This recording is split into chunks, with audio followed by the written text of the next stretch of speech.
Breaking news చూస్తున్నాం. గులాబీ గూటికి మాజీ మంత్రి జీవన్ రెడ్డి చేరిక దాదాపు ఖాయమైంది. బీఆర్ఎస్ అధినేత కేసీఆర్ ఆహ్వానం మేరకు జీవన్ రెడ్డి ఇవాళ ఎర్రవల్లి ఫామ్ హౌస్ కు బయలుదేరారు.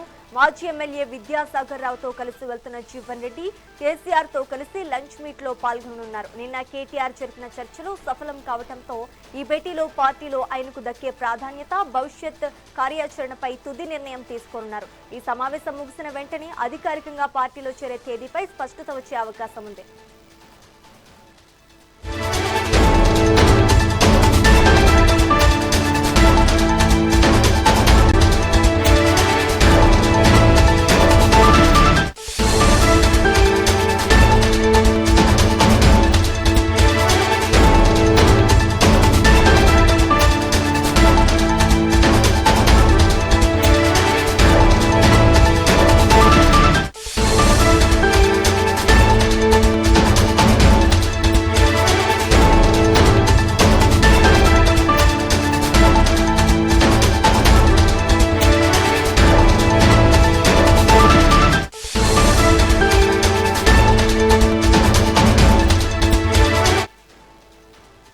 గూటికి మాజీ మంత్రి జీవన్ రెడ్డి చేరిక దాదాపు ఖాయమైంది. బీఆర్ఎస్ అధినేత కేసీఆర్ ఆహ్వానం మేరకు జీవన్ రెడ్డి వాళ్ళ ఎర్రవల్లి ఫామ్ హౌస్ కు బయలుదేరారు.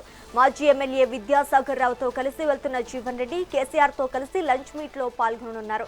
నిన్న కేటీఆర్ జరిపిన చర్చలు సఫలం కావడంతో ఈ భేటీలో పార్టీలో ఆయనకు దక్కే ప్రాధాన్యత, భవిష్యత్తు కార్యాచరణపై తుది నిర్ణయం తీసుకోనున్నారు. ఈ సమావేశం ముగిసిన వెంటనే అధికారికంగా పార్టీలో చేరే తేదీపై స్పష్టత వచ్చే అవకాశం ఉంది.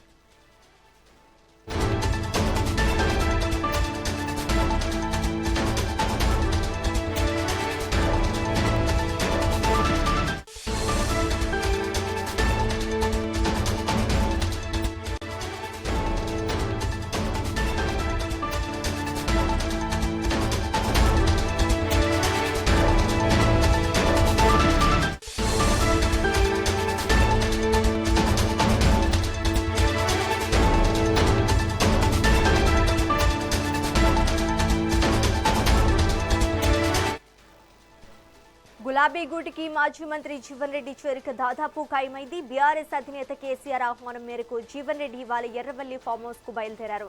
మాజీ ఎమ్మెల్యే విద్యాసాగర్ రావుతో కలిసి వెళ్తున్న జీవన్ రెడ్డి కేసీఆర్ తో కలిసి లంచ్ మీట్ లో పాల్గొననున్నారు. నిన్న కేటీఆర్ జరిపిన చర్చలు సఫలం కావడంతో ఈ భేటీలో పార్టీలో ఆయనకు దక్కే ప్రాధాన్యత, భవిష్యత్తు కార్యాచరణపై తుది నిర్ణయం తీసుకోనున్నారు. ఈ సమావేశం ముగిసిన వెంటనే అధికారికంగా పార్టీలో చేరే తేదీపై స్పష్టత వచ్చే అవకాశం ఉంది. ఇక ఇదే అంశానికి సంబంధించి మరింత సమాచారం మా ప్రతినిధి రవికుమార్ అందిస్తారు. రవికుమార్, చెప్పండి. థ్యాంక్ యూ ప్రిజ. ఏదైతే మాజీ మంత్రి జీవన్ రెడ్డి ఈ రోజు కేసీఆర్ ఫామ్ హౌస్ కు చేరడంతో ఎర్రబెల్లి ఫామ్ హౌస్ లంచ్ కు వెళ్ళడం జరిగింది. ఇప్పుడు ఏదైతే కేసీఆర్ తో బీట్ అయి తన ఏదైతే జాయినింగ్ డేట్ ను కూడా ఫిక్స్ చేసే చర్చలు జరుగుతున్నాయి. అదే విధంగా ఇటు జగిత్యాలలో ఏదైతే ఉమ్మడి కరీంనగర్ జిల్లాలో ఏదైతే బీఆర్ఎస్ పార్టీ శ్రేణులు అనుకుంటున్న ప్లీనరీ గురించి కూడా చర్చలు అయితే కొనసాగుతున్నాయి. భారీ ఎత్తున జన సమీకరణ ఏర్పాటు చేసుకొని ఈ ప్లీనరీని సక్సెస్ఫుల్ చేయాలని చెప్పేసి కూడా ఇటు ఆల్రెడీ 2 రోజుల నుంచి కూడా ఇటు ముఖ్య నాయకులతోని మీటింగ్ పెట్టిన కేసీఆర్ ఈ రోజు ఏదైతే జీవన్ రెడ్డి తన లంచ్ తనకు ఇన్వైట్ చేయడంతో ఈ లంచ్ తర్వాత జీవన్ రెడ్డితో ఇటు కేసీఆర్, కేటీఆర్, అదే విధంగా హరీష్ రావు కూడా దీంట్లో పాల్గొన్నట్టు తెలుస్తుంది. అంటే ముఖ్య నాయకులతో కూర్చుండి డిస్కషన్ చేస్తూ ఈ పార్టీ సంబంధించిన పార్టీ నాయకులు అదే విధంగా ఈ ఏదైతే ప్లీనరీ విషయంకి వచ్చినప్పటికీ కూడా అది దాన్ని ఘనంగా జరుపుకోవాలని చెప్పేసి ఆలోచనతోని మరోపక్క ఇటు కేసీఆర్ ఆలోచనలు ఉన్నట్టు తెలుస్తుంది. ఇటు మరి జీవన్ రెడ్డితో ఎంతమంది వస్తారో, పార్టీలో ఎంతమంది జాయిన్ అవుతారో అనేది, ఏ రోజు తన కండువ కప్పుకోబోతున్నారు అనే డేట్ కూడా ఈ రోజు ఫిక్స్ చేయబోతున్నారు.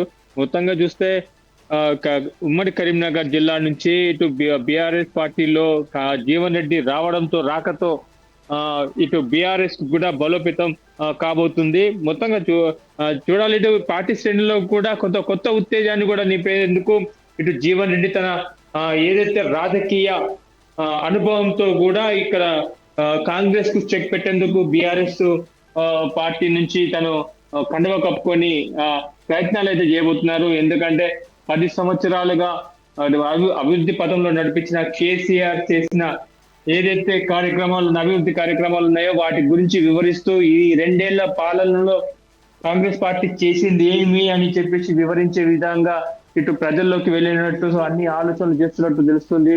ఇటు గ్రామాన కూడా తన ప్రచారం జరిగే అవకాశాలు కూడా ఉన్నాయి.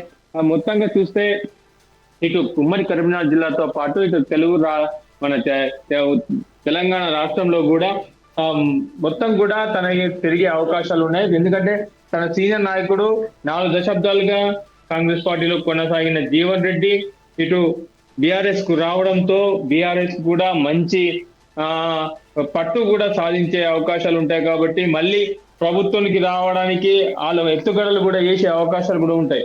అయితే మొత్తంగా ఇప్పుడు ఏదైతే కేసీఆర్ చేసిన అభివృద్ధి పనులు ఏదైతే ఉన్నాయో ఇది మార్పు కోసం తెలంగాణకు రావాలి, తెలంగాణ వస్తే మార్పు జరుగుతుందన్న నేపథ్యంతో తెలంగాణ మార్పు కోసం 10 సంవత్సరాలు పట్టింది. మరి మరింత మార్పు కోసం ప్రజలు తీర్పు మార్చి ఇటు కాంగ్రెస్ ప్రభుత్వానికి పట్టం అప్పయినప్పటికీ కూడా కాంగ్రెస్ ప్రభుత్వం ఏం చేయలేకపోయిందని చెప్పేసి కూడా విమర్శించడం జరిగింది.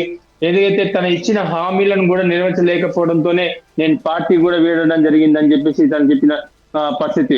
ఏదైతే కేసీఆర్ ఏదైతే ఇచ్చిన పథకాలు ఏదైతే ఉన్నాయో ఆ పథకాలను కూడా ఏదైతే నిర్వహించలేకపోతున్నారు, అతను ఇచ్చిన పథకాలు కూడా నిర్వీర్యం అయిపోతున్నాయని చెప్పేసి చెప్పడం జరిగింది. ఈ కోణంలోనే ఇటు జగిత్యాల జిల్లాలో చూస్తే ఇప్పుడు కొత్త ఉత్తేజాన్ని అయితే నింపినట్టు తెలుస్తుంది. ఇటు పార్టీలో కానీ పార్టీ నాయకుల్లో కానీ తన వర్గానికి సంబంధించిన కార్యకర్తలకు కానీ ఇటు జీవన్ రెడ్డి రాకతో బీఆర్ఎస్ లో అయితే గట్టి పట్టు సాధించే అవకాశాలు కూడా ఉంటాయి. ఎందుకంటే తెలంగాణలో మొట్టమొదటిసారిగా 2002లో కూడా క్లీన్ స్వీప్ చేసింది జగిత్యాల. అప్పుడు ఉమ్మడి కరీంనగర్ జిల్లాలో చూస్తే అటు సర్పంచుల స్థాయిలో కూడా పెద్ద ఎత్తున టిఆర్ఎస్ అప్పటి టిఆర్ఎస్ కార్యకర్తలు సర్పంచులుగా నాయకులు కూడా గెలవడం జరిగింది. అంటే తీర్పు ఆ రకంగా బీఆర్ఎస్ కు పట్టు సాధించే జిల్లాను ఖచ్చితంగా ఇంకింత మరింత పట్టు కోల్పోకూడదని చెప్పేసి మరింత పట్టు కోసం ఇది జీవన్ రెడ్డి సహాయపడతాడు. కాబట్టి జీవన్ రెడ్డితో వస్తే దాంతో పాటు ఇంకా ముఖ్య నాయకులు కూడా వచ్చే అవకాశాలు కూడా కనిపిస్తున్నాయని చెప్పేసి ఒక వర్గం చెప్పుకొస్తుంది. మరి చూడాలి ఏ రోజు ప్లీనరీ అయితే జరుగుతుందో ఆ రోజు మాత్రం మరి ఎంతమందితోని జీవన్ రెడ్డి ప్లాన్ లో వస్తారా, మరి ఎంతమందిని తీసుకొస్తారా పార్టీలోకి, లేక తానే వచ్చి తన నాయకులతో పాటు మరి ఎంతమందితోని జన సమీకరణ చేసి విజయవంతం చేసే ప్రయత్నం చేస్తారో మరి అనేది వేచి చూడాలి. మరి కొద్ది క్షణాల్లో తేలనుంది. జీవన్ రెడ్డి కూడా మాట్లాడతారు. ప్రజల ముందుకి ఏ రోజు రాబోతున్న విషయం కూడా బయటకు రాబోతుంది. ఇంకో కొన్ని క్షణాల్లో తేలనుంది. Sreeja, thank you for the update Ravikumar.